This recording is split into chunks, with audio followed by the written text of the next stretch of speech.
Alors ce matin, comme le pasteur l'a dit, quand je viens, c'est pour apporter, c'est pour renforcer, c'est pour donner quelques clarifications.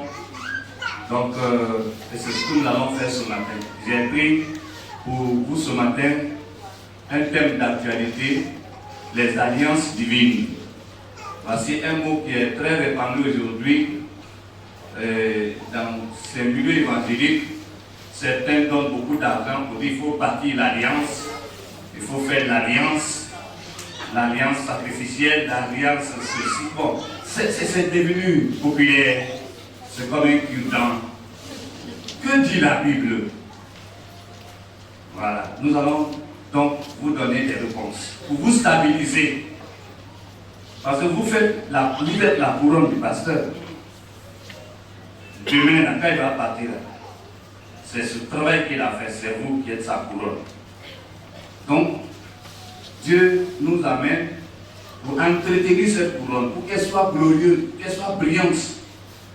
Donc, il faut que le fruit demeure pour que tu aies la couronne. Donc, si on travaille qu'il n'y a pas de fruit, il n'y a pas de couronne. Il va dire, mais qu'est-ce que tu as fait? Je ne te connais pas. Il n'y a rien. Donc, vous êtes la couronne du pasteur. Et donc, cette couronne doit être entretenue, doit être performante, doit être glorieuse pour que demain nous aussi, sa joie soit grande. Dis Amen. Amen. Les alliances divines. Donc, qu'est-ce que c'est? Le mot alliance, c'est synonyme de quoi? C'est synonyme de relation. De relation, de collaboration, d'entente, d'union, d'accord. C'est synonyme de mariage. Donc, il y a toujours une règle en bas. Quand on parle d'alliance, c'est qu'il y a une loi, ou il y a des lois. Donc, ce mot-là, il est d'origine divine. Il n'est pas d'origine humaine. Les hommes l'ont emprunté, ils l'ont reçu de Dieu. Voilà. C'est pourquoi on parlera des alliances, on entendra parler des alliances humaines. Des alliances humaines en économie, en culture, en politique. Ça, c'est les alliances humaines. C'est quand c'est descendu. Mais il y a eu un commencement de l'alliance. Donc il faut que nous en parlons de ça ce matin. Quand nous parlons maintenant des alliances divines, nous parlons de ce qui vient de Dieu. Ce qui est divin. Donc c'est ça, c'est le sacré. Donc quand ça vient de Dieu, pour l'homme sur la terre, c'est différent entre homme et homme. Tout ce qui est humain là, c'est horizontal. Ça, c'est des alliances horizontales. Mais ce matin, je voulais vous entretenir sur ce qui est vertical, divin, ça vient du ciel. Pour établir le rapport entre l'homme et Dieu. Amen.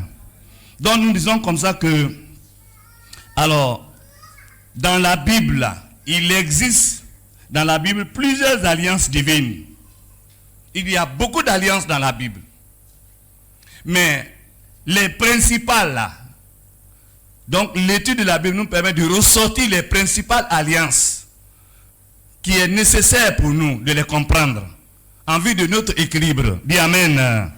Donc nous avons au nombre de ces alliances-là 6 que nous allons voir ce matin. Nous avons l'alliance édénique, l'alliance noachique, l'alliance abrahamique, l'alliance mosaïque, l'alliance davidique et enfin la nouvelle alliance. Donc nous allons voir ces 6 principales alliances. Alors, 1. L'alliance édénique. C'est-à-dire, quand Dieu a créé Adam et Ève sur la terre, il les a établis dans un jardin spécial qui s'appelle le jardin d'Éden. Donc, ça veut dire que le jardin d'Éden, par son nom, il était donc particulier. Parce que ce n'est pas l'ouvrage d'un homme. C'est l'ouvrage de Dieu. Et cela, Dieu a établi l'homme. Mais c'était par rapport à quoi? C'est par rapport aux objectifs. Puisque le plan de conception de l'homme dit, faisons l'homme à notre image et à notre ressemblance. Donc déjà, dans la conception de l'homme, il y a la relation. Il y a une relation déjà qui le lie à Dieu et qui est différente des autres créatures. Les autres créatures n'ont pas une relation, n'ont pas été créées pour avoir une relation directe avec Dieu. Mais par contre, Dieu, il conçoit l'homme afin d'avoir une relation inséparable avec l'homme. Donc c'est ce que nous voyons dans Genèse 1, 26. Il dit, puis Dieu dit, faisons l'homme à notre image et à notre ressemblance, afin qu'il domine. Donc l'homme a été créé par Dieu pour qu'il soit son associé pour la gestion des minéraux, des végétaux, des animaux et des anges. Dis Amen. Et donc c'est pourquoi le verset, chapitre 2, le verset 7 nous dit, Dieu forma l'homme de la poussière de la terre et il souffla, et l'homme est devenu un être vivant. Il a soufflé quoi? Il a soufflé son souffle de vie. Il s'est décentralisé. Il a partagé sa vie. Donc vous voyez, l'homme est sacré. Et c'est pourquoi donc, quand il a fini de le faire en tant que sacré, il le met dans un endroit sacré qu'on appelle le jardin d'Éden. Dis Amen. Donc ça, c'est la première alliance. C'est pourquoi cette première alliance s'appelle l'alliance en Éden. L'alliance édénique. Et vous voyez, comme vous lisez Genèse 2, à partir de 15, 16, il dit quoi? Il a établi l'homme afin de cultiver et de le garder le jardin. Donc, il a donné une seule loi, une seule condition. Et cette loi, ce n'était pas en fait contre l'homme. Voilà. Mais c'était pour le bonheur de l'homme en fait. Parce que Dieu l'informe de ce qui est au ciel. Éden, il y avait trois éléments essentiels qu'Adam devait comprendre concernant le ciel. Les trois catégories d'arbres. Les arbres avec toutes les espèces qui produisent pour l'entretien de la vie physique de l'homme. Ensuite, il y a l'arbre de la connaissance. L'arbre de la vie au centre du jardin, qui est le symbole de la vie que nous avons aujourd'hui. Jésus, c'est son symbole. Et puis l'arbre de la connaissance du bien et du mal.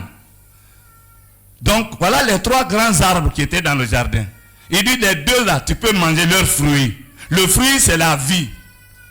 Mais l'arbre de la connaissance là, si tu manges son fruit, tu seras infecté, tu seras pollué, tu ne seras plus normal, tu seras hybride, tu seras corrompu, tu seras mélangé. Le plus et le moins que vous voyez là, c'est le signe de la corruption. C'est la corruption, c'est la perversion.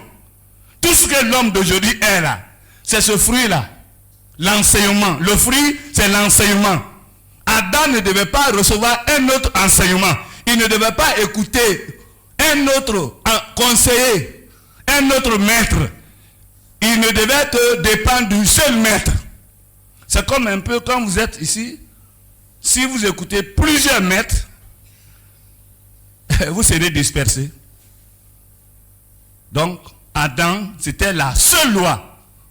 Tu peux tout manger, sauf le fruit de l'arbre de la connaissance du bien et du mal.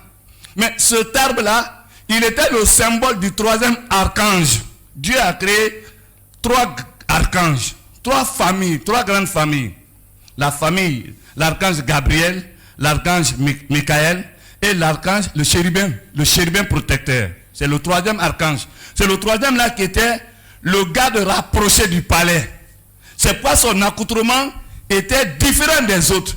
Il était brillant, étincelant. Mais c'était par rapport à la fonction qu'il assumait.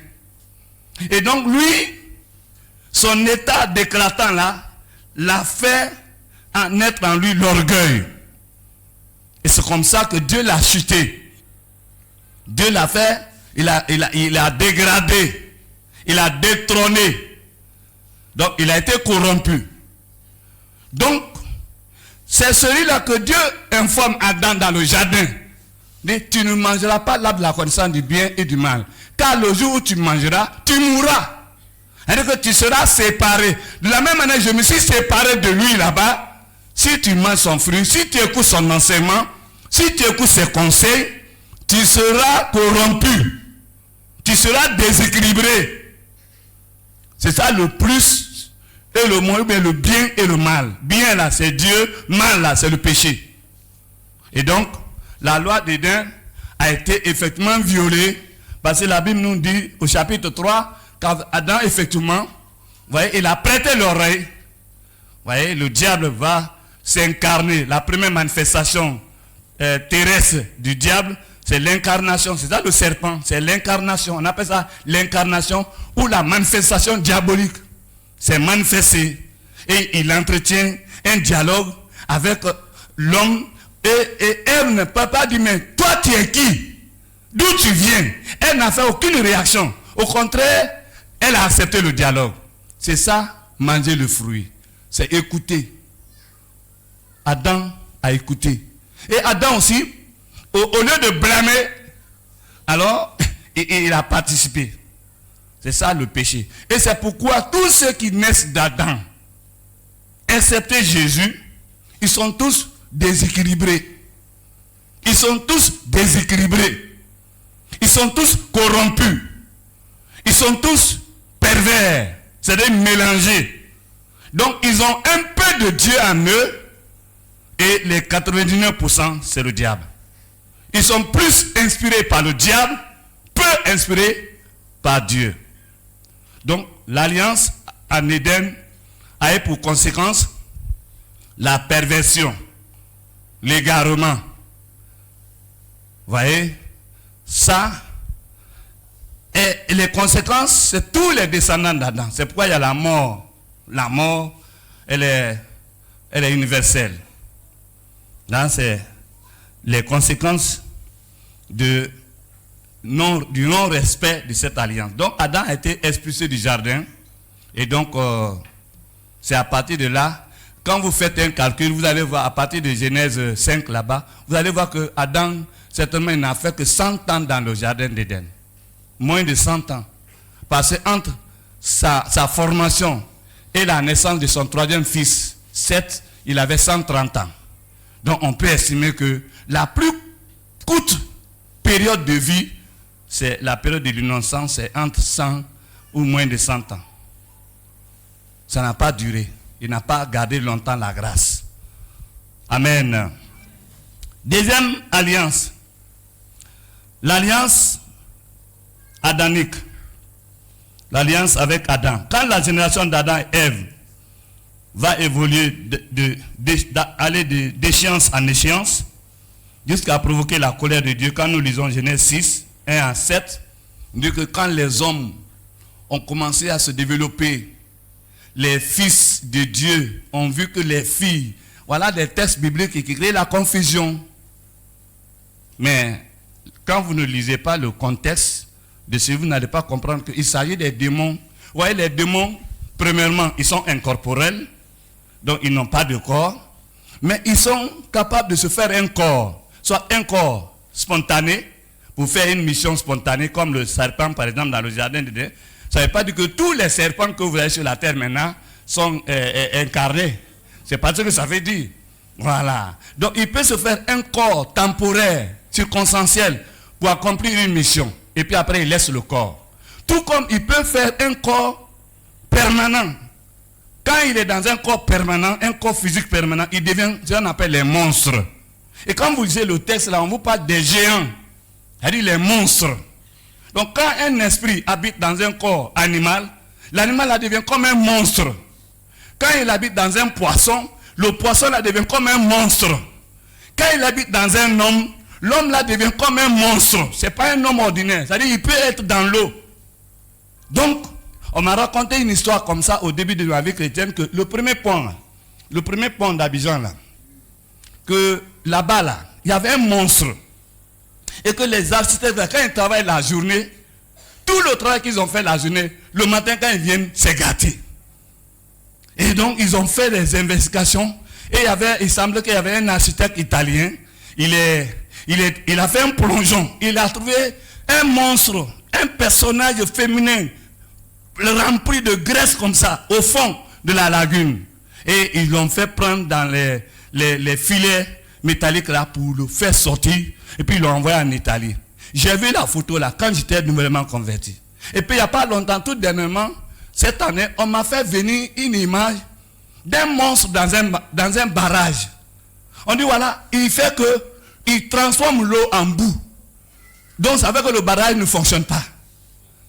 Et c'est un pêcheur qui a lancé son filet et puis c'est lui là il a attrapé. Mais il était gaillard comme ça, noir. Ça c'est ça les monstres. Donc les esprits, le texte là nous parle des esprits qui ont pris corps humain, qui sont des monstres. C'est pourquoi la Bible dit qu'ils sont devenus des géants. Et ils ont engendré des gens, des fabuleux. Donc dans la deuxième alliance, ce qui a fait encore augmenter la colère de Dieu, c'est quand il y a eu ces rapports, il y a eu ces collaborations. Et Dieu a dit que la méchanceté était devenue trop grande. Donc il a résolu de juger. C'est ça le déluge universel. Le déluge, c'est le jugement de la terre en son temps. La première terre, où il y avait la mer d'un côté, la mer d'un côté. C'était pas comme ça, les continents que nous avons. Ça, c'est le deuxième monde.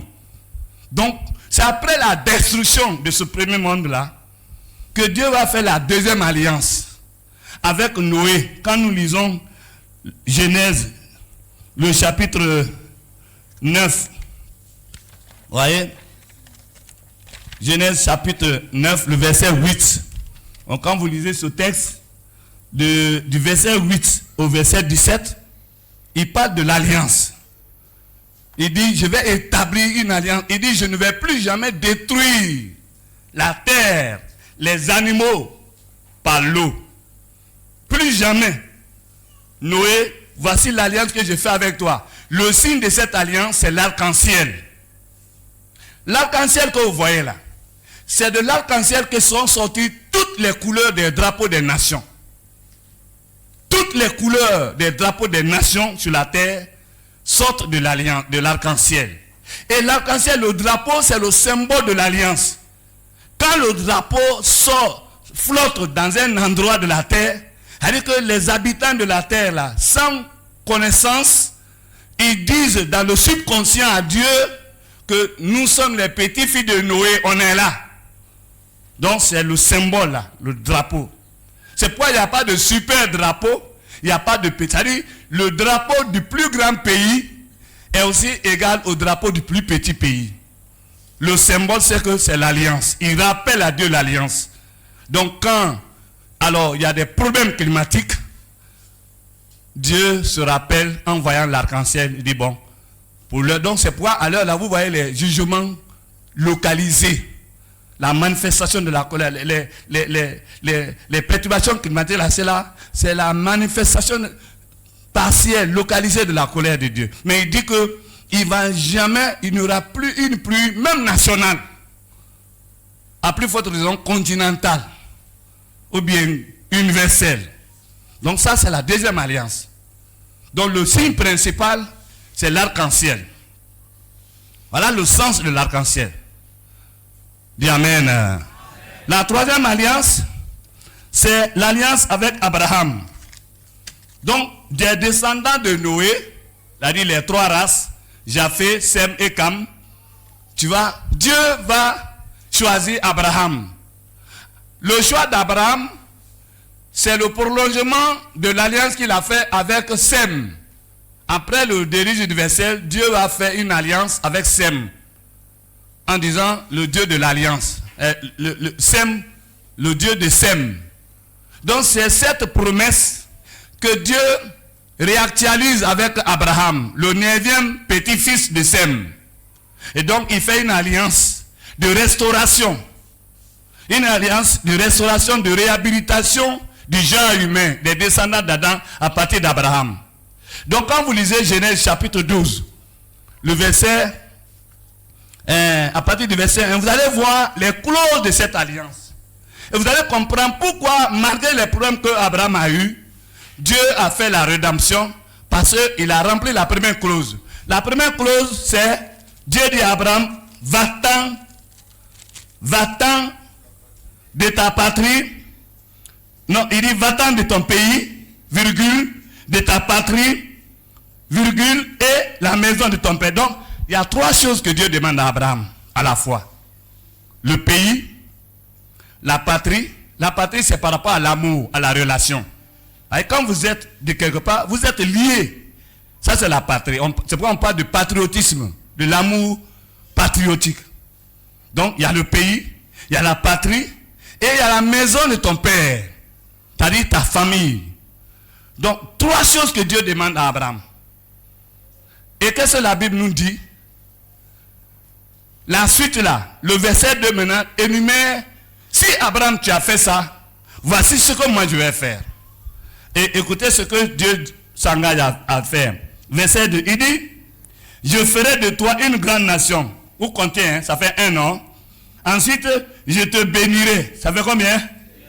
Je rendrai ton nom grand. Ça fait combien? Tu seras une source de bénédiction. Combien? Je bénirai ceux qui te béniront. Combien? Je maudirai ceux qui te maudiront. Combien? Et toutes les familles de la terre seront bénies en toi. Ça fait combien? Voilà. Voilà les paroles de l'alliance. Et ça, c'est les paroles sacrées. Mais à condition que Abraham fasse quoi? À condition qu'il remplisse ces 3 conditions. À condition qu'il remplisse ces 3 conditions. Or, au moment où Dieu lui parlait, il est originaire de la Chaldée. La Chaldée, c'est l'actuel Irak. Au bord de la Méditerranée, de l'océan Indien. Dans la région du Golfe Persique. Il est originaire de là-bas. Il avait 75 ans quand Dieu lui parlait. Donc, il est de la Chaldée. Il est un Chaldéen. Dieu lui dit de quitter le pays, d'abandonner l'amour, d'oublier la Chaldée. Mais c'était compliqué quand même. Hein.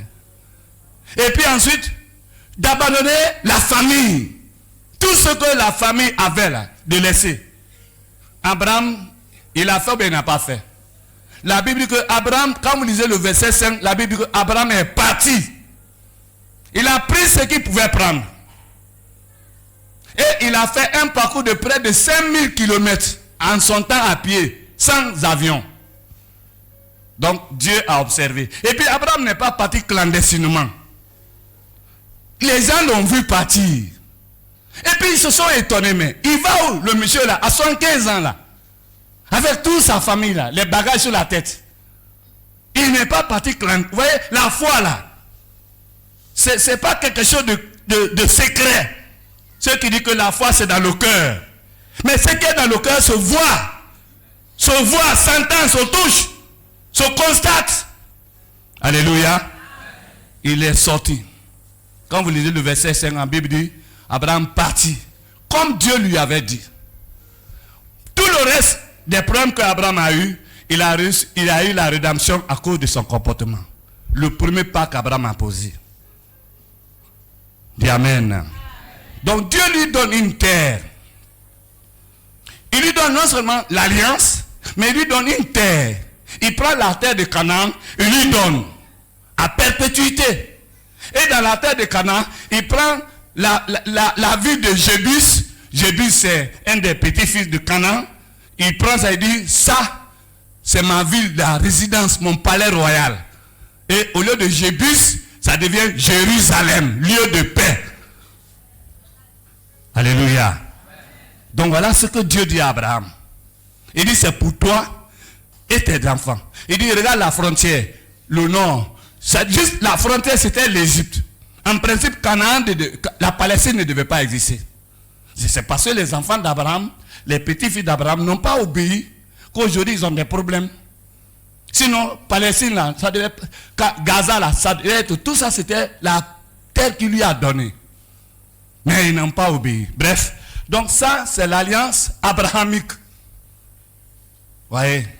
Et tant que la trompette n'a pas sonné, Jérusalem là, c'est toujours le siège, la résidence de Dieu.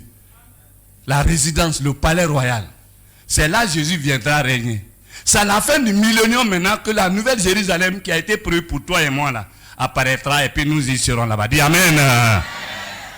Donc ça, c'est l'alliance abrahamique. Vous voyez, c'est de cette alliance qu'Israël est né, tout le reste que vous savez. Troisième alliance, quatrième alliance, pardon, l'alliance avec Moïse. Les descendants d'Abraham, nés de Sarah. voyez, là encore, je voulais vous dire quelque chose qu'on trouve dans le livre de Romains, le chapitre 9, je vais vous le lire rapidement. Romains, le chapitre 9, à partir du verset 6. Ce n'est point à dire que la parole de Dieu soit restée sans effet. Car ceux qui descendent d'Israël ne sont pas Israël. Et pour être la postérité d'Abraham, ils ne sont pas tous ses enfants. Mais il est dit, en Isaac sera nommé pour toi une postérité. C'est-à-dire que ce ne sont pas les enfants de la chair qui sont enfants de Dieu, mais que ce sont les enfants de la promesse qui sont regardés comme la postérité. C'est-à-dire quoi? Les enfants de la chair, c'est ceux qui sont nés d'Agar, Ismaël. Ismaël, là, ce sont les petits-enfants d'Ismaël qui sont en Arabie Saoudite, au Qatar et à l'Émirat arabe. Ils ne sont pas dans l'alliance. Ils ont toutes les richesses, sauf l'alliance. Ils ne pourront, quoi qu'ils utilisent tout, le ciel là ne les appartient pas. Ils n'auront accès au ciel que par Jésus. C'est difficile à croire. C'est difficile à accepter. Mais qu'on te tue ou qu'on ne te tue pas, ça c'est ça. C'est dit. Et Dieu veille à ça. Donc, il y a deux peuples, trois peuples même qui sont sortis d'Abraham. Il y a Isaac, il y a Ismaël et il y a les Kétourites. Les enfants de Kétoura, c'est ceux qu'on appelle les Yéménites, les Soudanais, les Émirats, comment on appelle en Afrique là, les Somaliens, voilà, les Érythréens. Ça c'est les descendants d'Abraham, nés de Kétoura. Hein, l'homme qui a donné les conseils à Moïse, là, le beau-père de Moïse, Jéthro, c'est le fils de Kétoura. Mais le reste là, ils ne sont pas les héritiers, ils n'ont pas l'alliance. L'alliance, c'est ceux qui sont nés de Sarah, Isaac. Et de Isaac, il prend Jacob. Et de Jacob, il prend les 12. Et parmi les 12 encore, il va prendre Judas pour l'alliance. Donc ça, c'est à comprendre dans notre Bible. Dis Amen. Amen.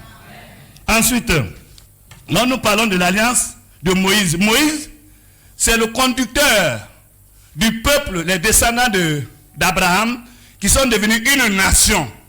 Donc comme ils sont devenus une nation, regardez un peu la promesse, Dieu dit à Abraham qu'il ferait de lui un père d'une grande nation. Mais entre Abraham et Moïse, il a fallu près de 400 ans après, 500 ans après, pour que Israël devienne un peuple, une nation. Donc c'est là le choix de Moïse pour donner la loi. On appelle ça la loi fondamentale. Les 10 commandements, c'est ce qu'on appelle dans le langage humain les lois fondamentales. Et donc ces lois-là vont légiférer tous les domaines, tous les aspects de la vie de l'homme sur la terre. Et toutes les nations de la terre que vous voyez aujourd'hui là, tirent leur loi fondamentale de la loi de Moïse. Même les Arabes, même les Asiatiques. Toutes les lois fondamentales qu'on appelle aujourd'hui les constitutions que les gens modifient là, c'est un extrait de la loi de Moïse. Et donc Dieu leur donne. C'est à partir d'eux que la loi est rentrée dans les nations. Bon, nous aujourd'hui par exemple les Africains, on n'est pas d'accord avec la loi. On ne connaît pas la loi parce qu'on n'est pas instruit. Et on dit que la loi vient des Occidentaux. Ça c'est notre ignorance qui nous fait croire ça. Mais les Occidentaux là, ils ont pris où? C'est dans ce livre là ils ont pris. Parce qu'ils l'ont traduit dans leur langue. Et ils ont trouvé dedans la loi et la science. Et ils se sont appropriés de ça. Et nous on dit non, c'est pour eux. Malheureusement, ça ne vient pas d'eux. C'est à Israël que Dieu a donné la loi. Dis Amen. Amen. Donc ça, c'est la loi de Moïse. C'est pourquoi on dit la loi de Moïse. Alors, ensuite, la 5e alliance, hein, l'alliance, donc l'alliance avec Moïse, c'est l'alliance mosaïque. Et l'alliance, maintenant, la 5e alliance, c'est l'alliance avec David. L'alliance davidique. Pourquoi David? Dieu il ne fait rien de hasard. Vous voyez, Abraham sort de Sem. Sem. Abraham va faire Isaac.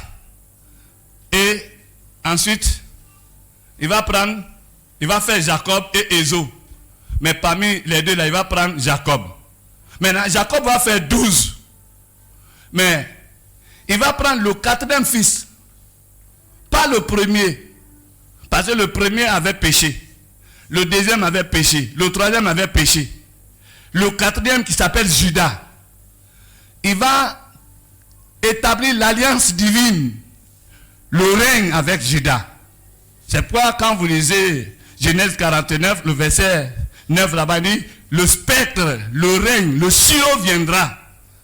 Donc Judas, c'est pourquoi on dit, Jésus est le lion de la tribu de Judas. Judas c'est le 4e fils de Jacob. Donc David, dont il est question, sort de Judas. Il est le petit-fils de Judas. Pourquoi Dieu établit une alliance de royauté éternelle avec David? Parce que l'une des conditions que Dieu avait données au peuple d'Israël dans leur installation, il leur avait dit qu'ils devaient dépendre en tout et pour tout de lui seul.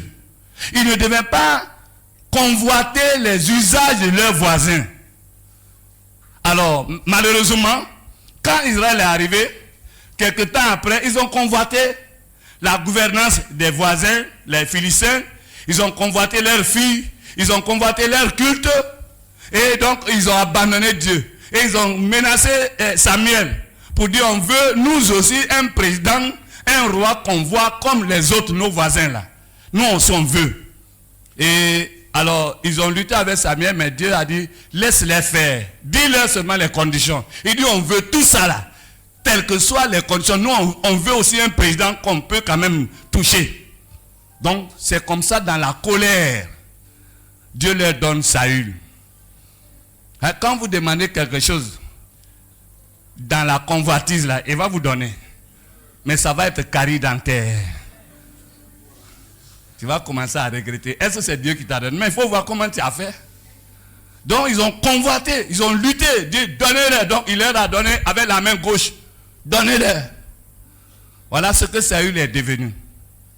Donc, c'est quoi lui-même maintenant là? Il va choisir ce petit-là, David.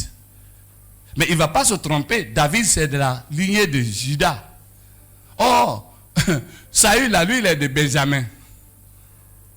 Donc, et c'est comme ça que donc Dieu établit, il promet à David.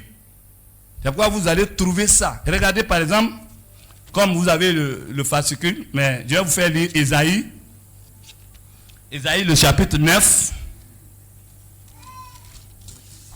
verset 5 à 6, il est dit, car un enfant nous est né, un fils nous est donné, et la domination reposera sur son épaule. On l'appellera admirable conseiller, Dieu puissant, Père éternel, prince de la paix, donné à l'empire de l'accroissement, et une paix sans fin au trône de David, à son royaume. Donc Dieu promet à David un royaume qui n'aura pas de fin. Alors, quand vous lisez Luc, quand l'ange est venu rendre visite à Marie, Luc 1,32. Luc 1,32, il est dit, il sera grand et sera appelé fils du Très-Haut. Et le Seigneur Dieu lui donnera le trône de David, son père. Donc, l'alliance avec David, Dieu lui dit, c'est chez toi, de ta maison, que sortira Jésus. Dis Amen. Amen. Et Jésus va venir bientôt dans sa forme royale, là, qu'on appelle le Messie, pour effectivement régner sur le dernier règne, la dernière dispensation dans l'histoire de l'humanité, c'est ce qu'on appelle le règne du Messie, le millénium. Il sera effectivement dans un accoutrement. Non, ça là, ça n'a rien à voir. L'accoutrement de l'empereur de l'Angleterre, là, ça n'a rien à voir. C'est ça le Messie, le Macha. Le Coran reconnaît ça. Mais ils ne savent pas, ils ne connaissent pas l'histoire, puisque le Coran n'est pas un livre d'histoire. Les chrétiens ne connaissent pas l'histoire aussi. On a le Messie, C'est ça l'objectif de la prophétie de Ésaïe. Donc il va venir 7 ans après l'enlèvement de l'Église pour mettre un terme aux hostilités contre Israël et établir le règne de 1000 ans. Alléluia. Ça, c'est la promesse que Dieu a faite à David. C'est pourquoi dans la généalogie de Jésus, il est le fils de David. Fils de David.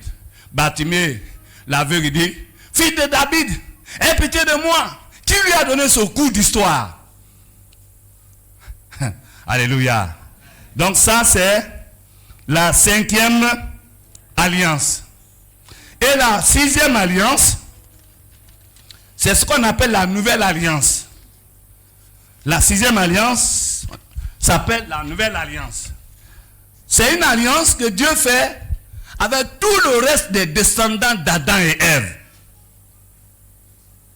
Tout le reste des descendants d'Adam et Ève. Quand vous lisez Jean, le chapitre 1, le verset 12 à 13, la Bible dit, à tous ceux qui l'ont reçu et qui croient à son nom, la parole leur donne le pouvoir, c'est-à-dire le décret de devenir enfant de Dieu. Avez-vous cru? Avez-vous cru? Avez-vous reçu? Le décret donc a été signé, enclenché depuis le jour que vous avez dit oui à Jésus-Christ. Donc normalement là, depuis le jour où tu as dit oui à Jésus, le processus du transfert du pouvoir qu'on appelle l'onction a été entamé. Donc depuis ce jour, tu as l'onction. C'est pourquoi quand tu lèves la main au nom de Jésus, le diable reconnaît ça. Le diable reconnaît ça. Il accepte ça. Il tremble et il obéit. Parce que c'est le dernier nom. De tous ceux qui sont nés d'Adam et Ève, c'est le dernier nom. C'est le seul nom. C'est le plus grand nom. Il n'y a pas un autre nom qui est au-dessus de ce nom-là. C'est pourquoi les minéraux, les végétaux, les animaux, les hommes, les anges, tout obéit à ce nom-là. Vous voyez, quand Josué a levé la main pour dire au soleil, il faut t'arrêter jusqu'à ce que je finisse de régler mon problème. C'est au nom de Jésus là. Le soleil, c'est ce qui a fait le décalage du calendrier là. 24 heures, le soleil est resté sur place. Ce nom que vous avez là. Ce nom que tu as là. Tu as un grand... Mais vous voyez, les chrétiens ne sont pas informés de ce qu'ils ont comme patrimoine. Ce pourquoi ils devaient défendre. Pourquoi ils devaient tout perdre pour ça? Ils ne sont pas au courant. Donc il y en a, ils sont, à la moindre des choses, ils sont prêts à hypothéquer. Pour un petit baiser de 2 minutes, il va hypothéquer. Et puis après, ils ne savent pas qu'ils sont sauvés. Or, si tu es sauvé, il faut entretenir. Parce que c'est ta responsabilité. Ce n'est pas la responsabilité de Dieu, c'est toi ta part. Alors, donc, la 6e alliance, c'est ça, on appelle la nouvelle alliance.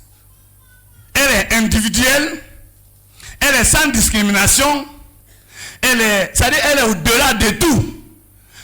C'est pas le baptême qu'on rentre dans la nouvelle alliance. Donc la nouvelle alliance a 2 fondements, 2 lois fondamentales. On appelle ça les institutions. La première loi, c'est le baptême. Le baptême qui est le symbole de la mort et de la résurrection. C'est ça qu'on appelle le baptême par aspersion. Tu as été baptisé comment? On t'a arrosé, tu es un jardin, c'est que tu n'es pas mort. Tu n'es pas mort. Tu n'es pas dans l'alliance, hein? Faut t'inscrire. Il faut que tu passes par là où Jésus a passé. Jésus a été enterré. D'abord avant d'aller au cimetière. Il a été enterré par Jean-Baptiste. Plongé là, ça veut dire enterré. Mourir, séparé des autres. La mort c'est la séparation, c'est pas l'anéantissement. Donc il a été plongé, séparé des autres. Il est ressuscité pour un nouveau programme. Normalement, au sortir du baptême, c'est un nouveau programme de vie. Un nouveau programme de vie, de pensée, de comportement. Basé sur Jésus-Christ. Dis Amen. Ça, c'est la première loi fondamentale de la nouvelle alliance. Elle est l'équivalent de la circoncision pour les enfants d'Abraham. Tous ceux qui rentrent dans la maison d'Abraham, mâles qui ne sont pas circoncis, ils meurent. Donc dans la nouvelle alliance, Si quelqu'un n'est pas baptisé là, il meurt. Mais il ne meurt pas physiquement, hein? Il est mort spirituellement. Donc ça, c'est la première loi fondamentale. La deuxième loi fondamentale de la nouvelle alliance, c'est la Sainte Seine, ce que nous venons de faire ce matin.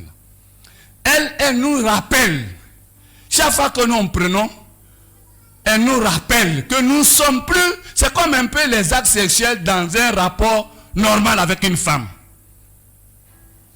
L'acte sexuel dans un rapport normal rappelle l'alliance. Donc la Sainte Seine nous rappelle que nous sommes dans l'alliance. Qu'on n'est plus n'importe comment, qu'on n'appartient pas à n'importe qui. Est-ce qu'une femme normale, mariée légalement, peut se donner à n'importe qui? Si elle le fait, c'est que c'est une prostituée. C'est qu'elle est maudite. Ou bien si un homme le fait, c'est qu'il est maudit, il est un prostitué. C'est la même chose, la Sainte Seine là. Quand tu prends la Sainte Seine et que tu n'es pas loyal, que tu n'es pas agréable, mais tu es un pervers, tu es en danger. Ta vie va se compliquer encore. Parce que tu actives la colère de Dieu sur toi. Donc voilà les principales alliances. Donc il n'y a pas rebâtir l'alliance. Il n'y a pas faire l'alliance. Ce n'est pas par l'argent que vous pouvez rentrer dans l'alliance avec Dieu. C'est par l'obéissance à Jésus-Christ. Comme certains vendent aujourd'hui, on dit non, il faut en donner 1 million, on va faire ban. C'est mensonge, c'est escroquerie. Quand on est sauvé, après le baptême, on rentre dans l'alliance. Notre responsabilité maintenant, c'est l'entretien de l'alliance. Tout ce que tu donnes à Dieu, étant sauvé là, étant membre du corps de Christ, c'est la reconnaissance. 10 millions, 20 millions, 1 milliard, c'est la reconnaissance. Il a fait le sacrifice d'expiation. Nous faisons le sacrifice de reconnaissance. Et ce n'est pas une fois, 2 fois, 3 fois. On ne comptabilise pas. Pour lui là, c'est définitif. C'est une fois. Jésus est mort, il est ressuscité une fois. Et il ne va plus mourir. Mais moi qui suis sauvé, c'est chaque jour, chaque circonstance. Si tu as donné 1 million aujourd'hui, 10 millions aujourd'hui, demain je ne vais pas dire j'ai trop donné. Non, c'est quand la trompette va sonner, c'est fini. Donc, mes frères, mes sœurs, voici notre responsabilité. Nous sommes sauvés pour participer à l'entretien de notre alliance. Nous entretenons l'alliance. On ne bon, qui est allé 2 fois avec sa femme à la mairie? La même femme là. Qui est une fois allé 2 fois à la main? Elle dit, le mariage a duré jusqu'à, elle dit, bon, on va renouveler notre mariage. Alors on va voir le maire. Vous avez déjà entendu ça? C'est pas possible. Avec la même femme, on va une seule fois. Même si vous faites 50 années de mariage, c'est une seule fois. 60 ans, 100 ans, c'est une seule fois. L'alliance avec Dieu, c'est la même chose. Tu es baptisé, c'est fini. Ce qui reste maintenant, c'est l'entretien. Assume ta part. On dit devoir et droit. Devoir d'abord, ensuite droit. Ce que vous demandez là, c'est droit. Mais ce que Dieu attend de vous, c'est vos devoirs. Obéissance, fidélité, consécration, sanctification, pureté, loyauté, honnêteté, dîme, offrande, don. Ça, c'est votre devoir. Si tu fais ça là, tu ne vas pas demander pour lui. Lui, il va faire pour lui. Alléluia. Si tu as fait pour toi là, sécurité, protection, ça c'est son travail. C'est pas il a dit, celui qui t'a touché, il a touché ma prunelle, la prunelle de mes yeux. Tu vas voir comment je vais le faire casser la tête. Il dit, tu verras comment je vais faire la rétribution des méchants. Mais pour que Dieu se tienne debout, c'est qu'il a observé que toi, tu fais pour toi. Aujourd'hui, les gens ne font pas pour eux. Ils sont là à réclamer. Je réclame. Donne. Comme si ils pensent que Dieu est un bonbon comme ça, là. Quelqu'un qu'on peut intimider. Tu ne peux pas intimider Dieu. Tu ne peux pas l'intimider. Dis amen. Les gens essaient d'intimider Dieu. Tu vas faire beaucoup de gymnastique. Tu ne peux pas intimider Dieu. Mais quand l'Éternel observe les voies d'un homme et dispose Donc il prend le temps pour te regarder, pour t'écouter, pour te voir. Fais ta part convenablement, tu verras la gloire de Dieu. Amen. Alors, je crois que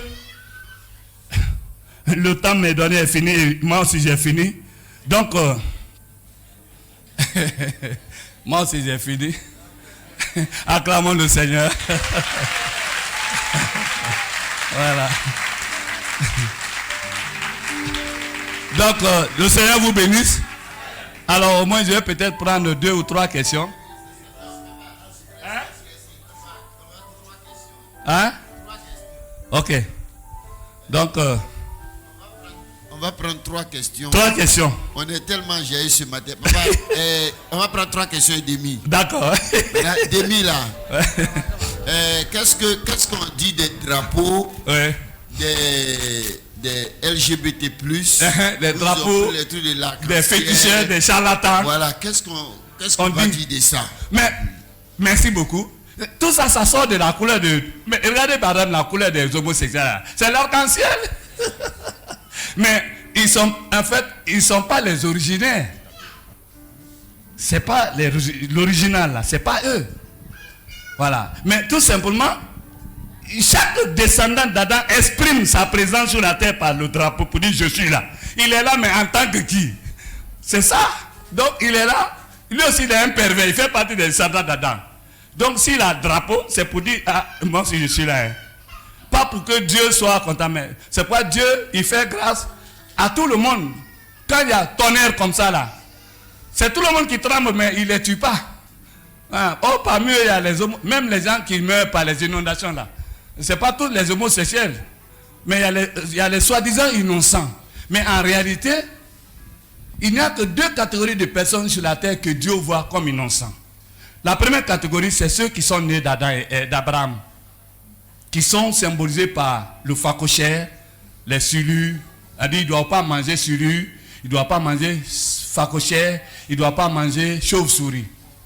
Mais eux, ils disent, vous êtes une race royale. Ça, c'est la première catégorie de personnes. La deuxième catégorie, c'est les rachetés de Jésus-Christ. Tout le reste, là, Dieu les voit comme les phacochères. Ils ne sont pas innocents, c'est des coupables. Tout le reste, à part les 2, les rachetés, toi et moi, là, tout le reste, là, il n'y a pas d'innocent sur la terre.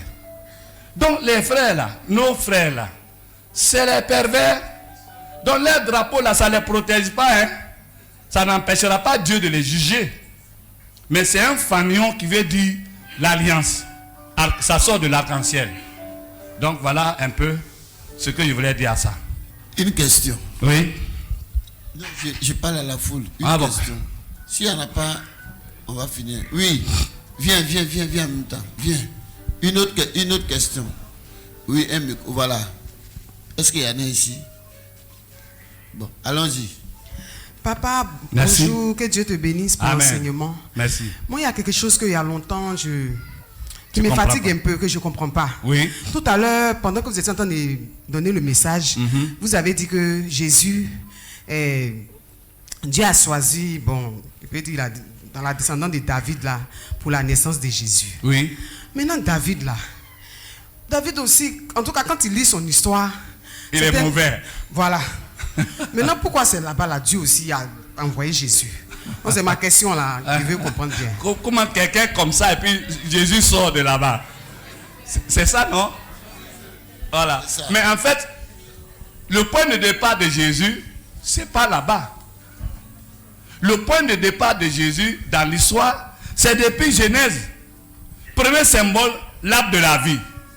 Deuxième symbole, après le péché d'Adam et Ève, Genèse 3,15, il dit la postérité de la femme viendra pour écraser la tête du serpent. Ça, c'est le plan de rédemption à long terme. Donc, maintenant, le chemin qu'il devait passer, c'est quoi? Il s'appelle fils de l'homme. Donc, il devait passer par l'homme. Depuis Adam, il a marché jusqu'à... Mais Dieu a veillé à la sélection. Il a fait la sélection jusqu'à Jacob, comment il s'appelle? Judas, Isaïe, David, jusqu'à, et puis avec Joseph et Marie. Donc, ça, c'est ça qu'on appelle la souveraineté de Dieu. Tant comprenons bien maintenant que David, il a eu un comportement. Mais entre ce que David a fait et les raisons d'être de David, où est-ce qui prime? C'est la raison d'être. Donc c'est Dieu qui a fait. Parmi les 6 enfants d'Ésaïe, il était le dernier, le moindre même. Dieu dit, c'est lui que j'ai besoin.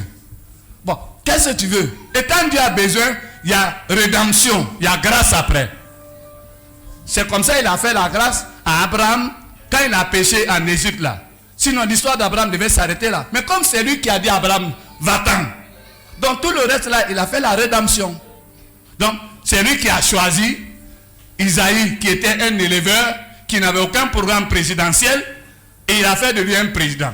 Donc tous les péchés de David là, il n'a fait que faire la rédemption. Ça peut aller? Voilà, merci. Il faut applaudir maintenant, tu es contente, non? Hein? C'est bien répondu, non?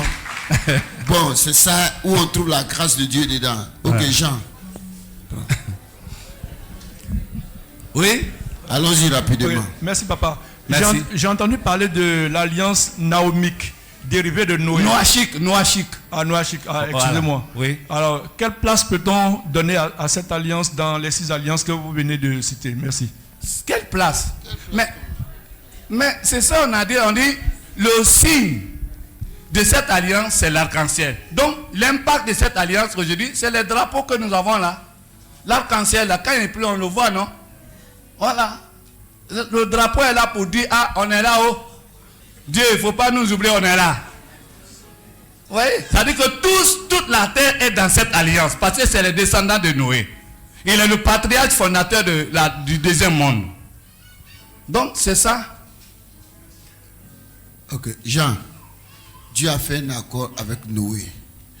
Et il a, si tu veux, il a matérialisé l'accord par un signe dans le ciel. Voilà. C'est le premier drapeau virtuel, mais qui est drapeau. Voilà. Il dit, je ne vais plus détruire la terre comme j'ai déjà fait. Voilà. Maintenant, donc, il a fait l'alliance avec tous les descendants maintenant de Noé. Ouais. C'est pourquoi chaque descendant qui est allé sur le continent, chaque descendant a fait un drapeau. C'est une copie du drapeau virtuel que Dieu a donné dans le ciel. Merci beaucoup. Donc, quand chacun monte le drapeau, il dit, je suis descendant de Noé. De Noé. Tu as fait une alliance que tu ne vas plus nous détruire. Dieu, on est là-haut. Voilà. On va nous détruire, c'est ça. C'est comme ça, merci beaucoup. Pour la Côte d'Ivoire, c'est orange, blanc, vert. Voilà. Voilà. Pour nous, là, c'est orange, blanc, Vert. Voilà. Ça est dans l'arc-en-ciel là. C'est ça. Hein? Pour l'Amérique là, c'est, comment on appelle ça? Oui, c'est la bannière étoilée. Étoilé. Mais ça est dans l'arc-en-ciel là. Si. Le bleu est dedans. Le bleu est dedans, le blanc est dedans. Tout donc, est dans l'arc-en-ciel. Toutes les couleurs sont tirées. Toutes les couleurs. Dernière intervention. Davidico abrahamique. Qui ça? Où ça? Je ne vois pas la main. Ah, ok, vas-y. Oui. Bonjour papa. Bonjour mon frère. C'est ici. Oui, allez-y. Au fond là-bas. Donc, concernant la nouvelle alliance, oui. Vous avez dit qu'elle s'active par le baptême, oui, et par la Sainte Seine. La Sainte Seine. Alors, j'aimerais savoir, parce qu'il y a des enseignements qui disent que on peut prendre la Sainte Seine nous-mêmes à la maison. Bon, il y a beaucoup de choses qui se disent. Est-ce qu'il y a une fréquence concernant la Sainte Seine? Est-ce que c'est chaque mois? Est-ce que c'est chaque semaine? Qu'est-ce que vous pouvez nous dire par rapport à ça? Merci beaucoup. Très bien. Alors, écoutez bien. Hein. La Sainte Seine, comme le texte indicateur de Matthieu 26 le dit, il dit chaque fois que vous allez faire ça, vous vous rappellerez que je suis mort et ressuscité pour vous. C'est-à-dire mon sang, mon corps et mon sang. Ma vie, le corps et le sang, c'est la vie. Mais cette perte que Jésus a subie, c'est pour l'expiation de tes 3 catégories de péchés. 3 catégories de nos péchés. Première catégorie, les péchés antérieurs. Depuis Adam jusqu'à toi. Ça, c'est la première catégorie. La deuxième catégorie, depuis que tu as cru, les péchés courants, actuels. Ça, c'est la deuxième. La troisième catégorie, c'est demain. Donc, tout cela, c'est ça la Bible appelle de expiation. Il suffit seulement que tu confesses ce que tu as fait, il te pardonne. C'est pourquoi vous avez des pasteurs. Ça, c'est un. Donc, maintenant, tu es sauvé, la Sainte Seine te rappelle que tu n'es pas un vagabond, que tu n'es pas un n'importe qui, que tu es quelqu'un de sacré, que tu es quelqu'un de différent. Ce qu'on a appris ce matin-là, ça veut dire que vous êtes différent de ceux qui sont au dehors. Donc ton comportement ne doit pas être comme ceux du dehors. Tu dois avoir un comportement exemplaire, un modèle dans la société, parce que tu es dans l'alliance. Si donc en prenant la Sainte Seine, tu n'as aucun élément de conscience, mais là tu te mets en danger. Là tu es en danger. Au Tchad, en 97, j'étais au Tchad. On a fait un baptême. Et puis après on a organisé la Sainte Seine. Et il y a un frère, l'un des péchés dominants du Tchad là-bas, c'est une boisson locale, ils appellent Bilibili. C'est un genre comme Chapalo, ici là, à bas de 1000. Donc le frère là, il n'avait pas fini avec ça. Donc, tout ce qu'il entend là, il ne croyait pas. Donc il a bu ça le soir là, il a pris Bilibili le soir. Samedi soir. Et dimanche matin, j'ai fait la Sainte Seine. Ce que je voulais demander conseil au pasteur, c'est que la Sainte Seine n'est pas un rituel. À chaque occasion de prendre la Sainte Seine, il ne doit pas avoir un autre message en principe. Parce que quand on le prend sous la forme rituelle, on ne crée rien. On n'instruit pas. Les gens sont dans la formalité religieuse. Mais quand vous faites la Sainte Seine, que ce jour, c'est un message pour instruire, pour donner des réponses, vous dites qu'est-ce que c'est, pourquoi, comment. Tu as fini de donner un enseignement comme ça, et puis appliquons la Sainte Seine. Et puis il est dedans, il est dans l'adultère, il prend 48 heures. Il a 48 heures pour dire appelez le pasteur. Appelez le pasteur. Le pain là, ça ne va pas descendre. Mais c'est nous on fait aujourd'hui, on ne peut pas laisser Dieu faire les choses. Donc le frère là, dimanche matin il est venu. J'ai fini de donner tout l'enseignement avec question-réponse. Il dit bon, on va servir. Que chacun donc se juge. L'enseignement nous permet de voir si je peux prendre ou je ne peux pas prendre. Là on ne te contraint pas. Il a pris. On a fini, on a pris, on a béni le Seigneur. On s'est séparés. À 17h, ils sont venus me chercher. Il a commencé à faire diarrhée. Il vomit par derrière, par la bouche. Il a fait diarrhée. Il a essayé de prendre tout ce qui est médicament. À 17h, il a envoyé les gens m'appeler. J'arrive, les yeux sont larmoyants comme ça là. Qu'est-ce qui ne va pas? Il dit, passez, prie pour moi. Je dis, il y a quoi? Tu as fait quoi? Il dit, hier soir, j'ai bu Bilibili. J'ai bu Bilibili. Je suis allé à l'église. Matin là même, Dieu m'a dit de ne pas prendre. J'ai pris. J'ai dit, ah, c'est ça. Donc si vous voulez voir que Dieu est dans sa chose là, prenez un jour, donnez un enseignement sur ça. Et puis bon, venons apprendre. Vous ne forcez personne à prendre. Hein. Il a fait l'impudicité, il n'a qu'à venir prendre. Vous allez voir, vous allez apprendre les échos. C'est pourquoi la Bible dit, il dit, c'est pourquoi il y a beaucoup d'infirmes parmi vous. Tu prends la Sainte Seine, et puis tu n'es pas loyal, tu as trahi, et puis tu fais. Mais Dieu va te démontrer que ce n'est pas aux hommes que tu as affaire. Bon, donc voilà un peu la Sainte Seine. Donc elle est sacrée. Mais est-ce que l'acte sexuel dans un couple légal, c'est pas sacré? Répondez-moi. Il y a une maman qui m'a dit comme ça, elle dit, ils ont 40 ans de mariage. Elle n'a jamais vu le bâton de son mari là. Et maintenant il est malade, le monsieur est malade, c'est la femme qui fait tout. Elle dit, c'est maintenant moi-même là. J'ai vu Kiki de mon mari là. Elle dit, la maladie l'a humilié. Le monsieur là, il était tellement rigoureux. Elle dit, mais pour faire la chose là, on était tout. Oh.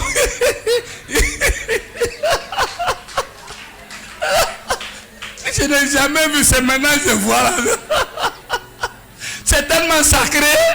C'est tellement sacré. Mais quand on ne connaît pas la valeur de ce qui est sacré, on devient profane. Donc la Sainte Seine, elle est sacrée. Ne vous amusez pas. Soit vous devenez profane, soit vous devenez pur. C'est pourquoi, est-ce que le pasteur vous force à prendre la Sainte Seine? Ah bon. Maintenant on ne te force pas et puis toi tu te lèves. Tu viens, tu prends. Oh, hier nuit là, tu as fait quoi? Tu as fait quoi hier nuit? Ok. Dieu nous bénisse. Amen. Je crois que...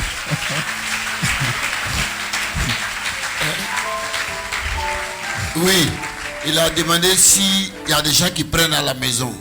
Bon, mais c'est pour la famille. La famille des rachetés. C'est pas un repas. C'est pas la Bible dit, si quelqu'un a fait, il n'a qu'à manger chez lui à la maison. C'est pas un repas ordinaire. C'est un repas sacré. Donc, c'est pas entre toi et ta femme, vous allez faire un repas sacré. À la maison, qu'est-ce qui est sacré là-bas? C'est votre lit conjugal qui est sacré. Le repas sacré des rachetés, ça se fait où? À l'église. Donc, ceux qui le prescrivent aujourd'hui, là, ouais, on appelle ça quoi? C'est les syncrétistes. C'est les apostats qui le prescrivent. J'ai reçu un couple qui m'a dit ça, effectivement, qu'il y a un prophète qui est allé pour régler leurs problèmes et les a prescrit le vin, le pain et l'huile. Et vraiment, il y a des gens qui sont en danger, quoi. Il dit, chaque matin, il leur dit de prendre l'huile là pour mettre sur le front, les mains, les pieds et de manger un peu le pain là. Et il a pris un peu de ce pain et du vin là pour enterrer devant leur porte. Et puis il a pris le vin là pour, comment on appelle, mettre sur les 25 années de vie chrétienne. J'ai dit, mais toi là, tu n'es pas sauvé. Toi, tu n'es pas sauvé. Tu vas à l'église seulement, c'est tout. Tu n'as pas de fondement. Bon, voilà, que Dieu vous bénisse.